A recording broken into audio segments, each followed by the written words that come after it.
pastor up here in Mount Vernon. I've been down here since 2007. And a lot of people didn't know I had a problem until I took care of it in July this past year. I was born and raised in church. My daddy was a deacon. My brother's a deacon. And I guess you could say I'm kind of like the black sheep. I kind of strayed a little bit. And it took me from the time I started drinking at 13 years old, and I went through a lot of stuff. Been married 3 times. My youngest son, he was 18 months old when me and his mama split up. And, it's a shame that I missed most of his raising. I got him every other weekend and on Wednesdays. And I have nobody to blame but myself because I just turned away from the Lord, kind of took it upon myself. I was going to do what I wanted to do when I wanted to do it. And this past July, I woke up July 21st, and I'd been going through a rough time in my life. And like I said, nobody knew it up here at the post office. Nobody knew it anywhere. But as soon as I walked out that door at the post office, I had beer in my truck. I popped a beer. That day, I started drinking when I got up. And I drank, and I drank, and I drank. And then I thought, well, I'm going to go for a ride. So I get in my truck. I lived out by the lake. I can remember driving all the way to Pittsburgh, Winsboro, all across the lake, back in through there, and running off the road 2 or 3 different times. And come to find out, after all was said and done, I had drank nearly 50 beers that one day. And when I finally made it home, I had basically drank myself sober. So Kobe was there when I got in, and I told him, I said, son, I need some help. And so we called my mom and dad, and they came down, and I basically detoxed myself. I called my boss and told him what I was going to do. And that's the worst, I guess you could say, hell on earth I've ever been through in my life. And I was off work for 10 days. And then I turned around and decided I'd check myself into rehab. So I went to Stephenville, and I was in rehab down there at a place called Summer Sky. And, I was doing the pity party on myself, oh, poor me, I got to do this to straighten myself up.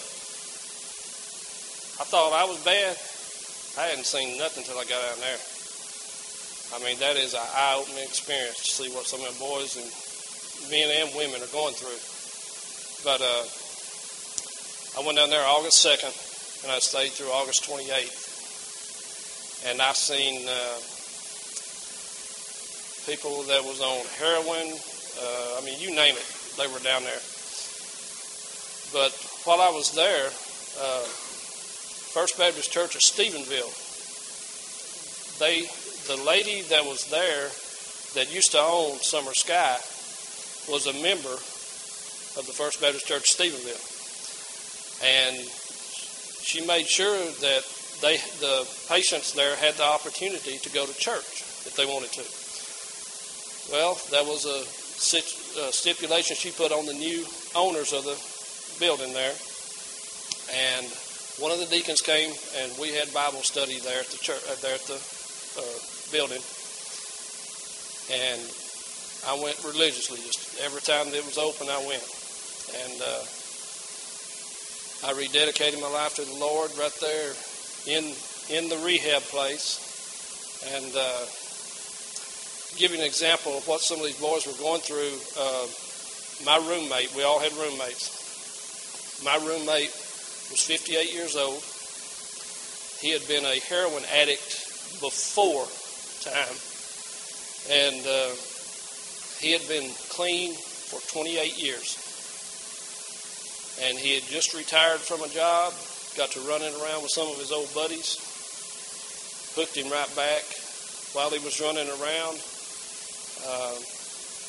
his buddies had stolen a lot of stuff. Well, he was in the vehicle with them, and he had had a prior felony. So when he got out, he was looking at 25 to life at that age right there. And another boy, he was 21 years old, had been in 13 rehabs at 21 years old. And just to see what the Lord can do, whenever we would go to church there in Stephenville, they would carry us in a big bus. We would all unload there and go in, all sit together. But to see some of the people, there was one boy, matter of fact, his name was Monty also. He was basically atheist. He didn't believe in God. Didn't believe there was. And one thing we did, we said the Lord's Prayer after every session that we were in. We all huddled up, put our arms around each other, said the Lord's Prayer. We'd do that, he'd walk out. The day that I got out, me and him sat down and talked. And he has called me since he has gotten out, and he has rededicated his life to the Lord. And it's a life-changing experience. And like I said, nobody knew I had a problem. I hid it very well. I was what they call a functioning alcoholic. But right now, I am 9 months sober. Hadn't had a drink, don't want to drink. So, but to tell y'all another little story, y'all all heard about the wreck up there in Paris. Well, my son was in that wreck. And I got a phone call at 1:01 in the morning from him. And he said, Daddy, we're in trouble. And I thought, oh gosh, he went to jail.